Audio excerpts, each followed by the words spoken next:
Hey guys, welcome back to the channel. So this week we're going to be revisiting the Sega Nomad. So for those of you guys who are not familiar, the Sega Nomad is a portable version of the Sega Genesis that was released in the mid-90s. It's a really cool concept, and unfortunately these didn't sell well. They didn't make all that many of them.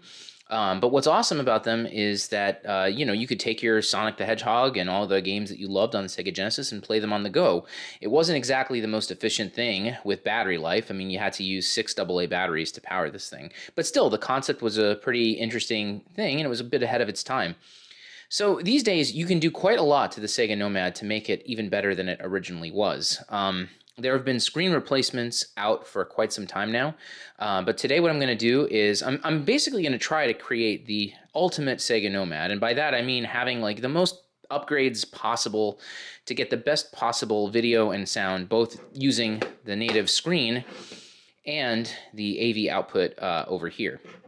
So what we have here on the bench is the RGB DRV, and this is a modification that is the successor to the LCD DRV that I have showcased on the channel before. And so this gives you RGB output to a modern display, and we have a quite nice large display here that we're going to be connecting it to. In addition to that, we have the Mobius Strip Tech triple bypass board, and so this bypasses the original sound and video circuitry, and it delivers the best quality for RGB and also for sound. So this is quite an involved installation, so it's a little bit too much to do in one video. So what I'm going to do today is I'm going to break it up into two parts. And so today what I'm going to do is I'm going to start by just replacing all the capacitors on the board and start with the RGB DRV screen installation. Okay, well, let's get started. All right, so taking apart a Nomad is a pretty straightforward process. You've got 4 screws that are Phillips in those holes right there, and then you've got a game bit screw right here in the center, and all you need is just one of these little screwdrivers that you can pick up for very cheap on Amazon. Once you do that, the two halves open up, and you have a smaller board here, which has some of those main Genesis chips here, and then this larger board here, which I think does things related to the sound and to the screen. So from here, there's a couple of smaller screws that you need to remove. There's one right here behind the AV port, and one over here right behind the power jack. And so once those are removed, then you just have a few more things to take care of in order to take the board out. So you have to pull back right here on these little bails to disconnect the front and back halves from each other. And then you've got these wires here. This connects to this little start button PCB. And you've got a tiny one over here, and this is just for the speaker. These can be kind of hard to do with your hands, so I actually like using these pair of pliers to grab at them, just because, I don't know, it's just really tough to do by hand for whatever reason. So once that's all done, you can go ahead and remove this PCB completely, and we're going to set this aside. And then I'm going to go ahead and remove this one as well, but it's fairly straightforward. There's a whole bunch of Phillips screws that you can see here, these 2 larger ones, and I believe there might be a hidden one right over here as well underneath the RF shield. So I'm going to go ahead and do that off camera and grab these 2 PCBs, and we're going to get started with replacing all of the capacitors. Okay, so we're going to start with removing the capacitors, and I'm just going to show you the method that I normally use in order to do this. So you can either use heat to melt the solder and then lift up these components, or you can mechanically remove them by breaking off their legs. And I do this on a case-by-case basis, but I would say 90% of the time I use the mechanical method because you can just tell in this case that all these capacitors are reasonably healthy. Like, you don't see any signs of leakage. And then personally, again, this is anecdotal, but I haven't really come across bad capacitors in the Sega Nomad. It's not too common, at least not yet. Definitely different from, say, for example, a Turbo Express or a Game Gear, where that's like almost always what you're going to see.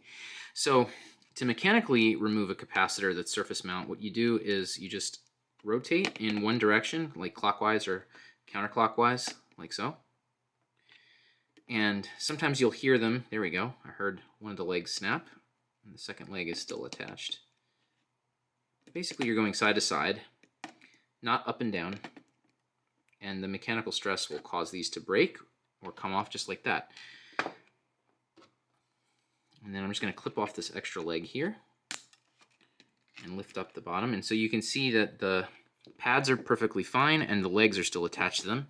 And so at this point, what I'll do is I'll go ahead and just remove the legs And then from here, I'll go ahead and use my solder wick or desoldering gun just to clean this area up. And then from there, we'll go ahead and install the new capacitor. Okay, so as you can see, I've cleaned up the area and I've applied fresh solder to one side of where the capacitor is going to go. So from here, all you got to do is just grab onto the capacitor, either with a pair of pliers or with your hands. In this case, there's enough space that I can use my hands. And just melt the solder on the pad, and then just get your capacitor lined up in position. And now from here, I'm just going to go ahead and solder in the other leg. Sometimes I use flux for this if I'm having a hard time with attachment, like if there's, say, damage from electrolytic fluid or something like that. But in this case, it's pretty straightforward, and I don't need any flux. But yeah, there we go. That's it. So this new capacitor has been installed. So I'm going to go ahead and replace all of them on both of these boards. Most of them are on this board here, and there's actually only 4 on the smaller Sega Genesis board. So yeah, I'm going to go ahead and take care of that, and then we'll be back in a minute to move on to the next step. All right, so I've gone ahead and replaced all of the capacitors, and so, this is how things look like right now. You'll notice that I have a couple that are marked with like a little blue X on it, and that's because I'm going to have to remove these capacitors in a later stage of the mod. So these are actually still the originals. I didn't bother replacing them because I was just going to have to remove them permanently anyway. So if you're doing a standard recap, you would want to replace all these guys as well. All right, so what I did at this point also was I did a very quick test just to make sure that the Nomad was working, and it is.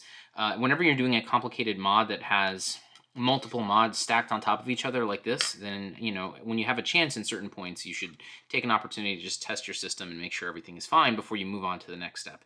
So yeah, the console is working just fine now. And so at this point, we're at the point of no return. So I went ahead and I removed the 4 screws here that hold the bracket in place.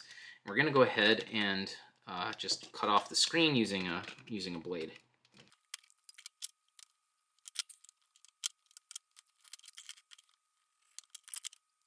All right, so now we're going to get started with the RGB DRV installation, and this is a successor to the LCD DRV that I've featured before on this channel. These are super hard to get. So the guy who manufactures this, he's located in Japan, and he only sells in Japan. So in order to get one, I think you got to go to pretty extreme measures if you don't live in that country. But fortunately, the person who owns this managed to get one. And yeah, I'll show you how to do the installation. It's quite similar to the LCD DRV. So for the Sega Nomad, you can't just simply output RGB and sync. You actually have to process it in by adding some capacitors and a few other components. And so this little adapter board by Mobius Strip is perfect for that. So all we're going to do is we're going to place that right in here. And I just soldered some pin headers so that it makes a nice and easy fit. There we go. And you just start by soldering this to the board. So now if you're installing this on another console, like a Turbo Express, for example, you don't need these things. But for a Sega Nomad, you certainly do. Okay, so the next thing we're going to do is just solder some wires to the RGB sync and ground on this little PCB here. And we're also going to solder in some wires that are going to supply 5 volts and ground to the RGB DRV.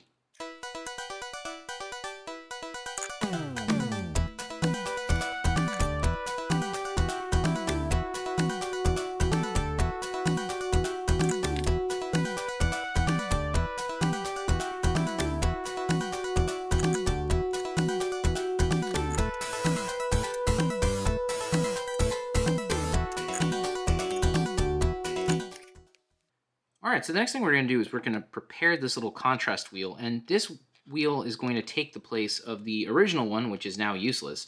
And what we're going to do is basically run wires that are like extension cords that go out to these pads over here. These connect directly to these 3 switches, and these 3 switches bring up an on-screen display that'll let you adjust the settings of the RGB DRV. So first, let's go ahead and get started by soldering this into place.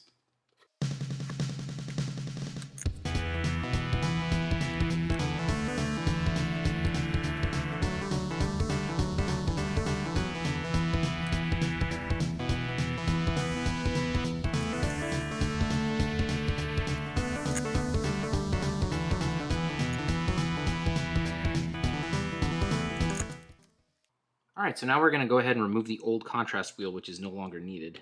Before I did that, though, I just wanted to call your attention to soldering this because it's surface mount, so it's a little bit tricky. So what I was doing was I was taking this little slider and sliding it away from the area, and then with my other hand, I was coming in and soldering these ground pads, which anchor it into position.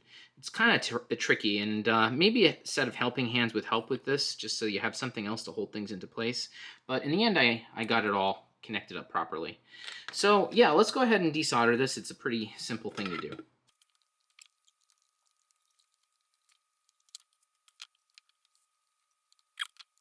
Okay, so now that the contrast wheel has been removed, we're going to put the new one in its place. So you can see that the bottom of it has this big solder plane that we can use to melt it to this point here.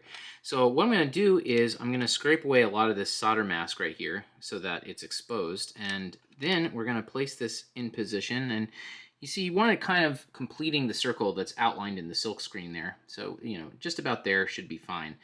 And once it's in place, I'm going to go ahead and heat things up and melt the solder and bond these two together. All right, so to scrape away the mask, I found the easiest way to do it is with like a flathead screwdriver. So let's go ahead and do that.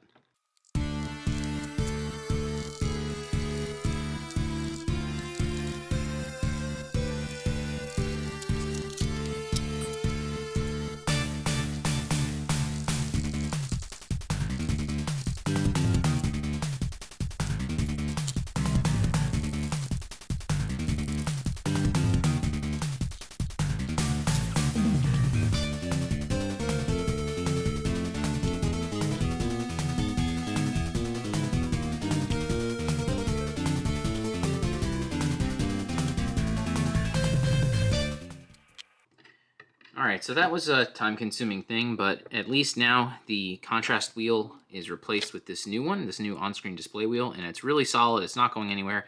I tested it inside of the shell, and I have flexibility to move from side to side and push, so everything is good here. So now we've got to join these two together, and the way that that works is that when you're facing like how it is on the screen here from the left, this leftmost pad goes to the top, and then you just work your way down so that this rightmost pad is all the way here on the bottom. I'm also going to go ahead and route them through this little hole over here because this is going to be faced like that, and so it's just more convenient to have these wires routed through here. All right, so I did a test with the screen that was provided by the customer that I was working with that I was going to do this mod for, and although the RGB DRV does seem to power this screen, it doesn't seem to display an image. So I unfortunately am not going to be able to use this. I also am not sure if this would work anyway because the screen is much larger than the actual shape and size of the opening for the Sega Nomad. However, I did happen to have one of the standard screens that I do use with this kind of modification, and this guy does work, and I'll show you the results in a little bit. The other nice thing about using this screen is that it's compatible with 3D printed mounts, and it's a drop-in kind of fit, so it makes it a little bit easier to install than the one that I was provided. So I'm going to go ahead with this screen here, and as you can see, I have a 3D printed mount. I've used this one in the past. It's the same as the one that I used on the LCD DRV because they're basically the same in terms of shape and size. It's an LQ035NC111, and I'll have a link for it in the description.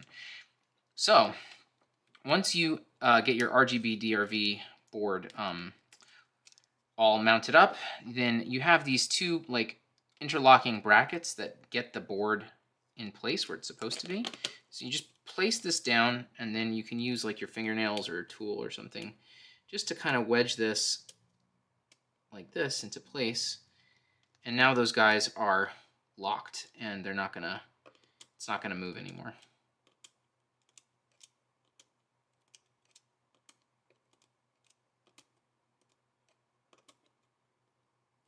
All right, so that's all taken care of. So as you'll see here, I did wire the contrast wheel coming through this hole over here, and normally this thing gets mounted and screwed into place in this place over here. So what I did was I just cut the post off because 3 is definitely enough to mount this bracket. So now I'm going to go ahead and do that, and then the final step, I think, or I hope, is going to be to wire in all of these connections to their respective locations. Okay, so we're back and I've got the new screen installed and you can see that it looks really, really amazing. Everything is really crisp, the colors look fantastic, and you do have quite a lot of control over how your image looks on this screen.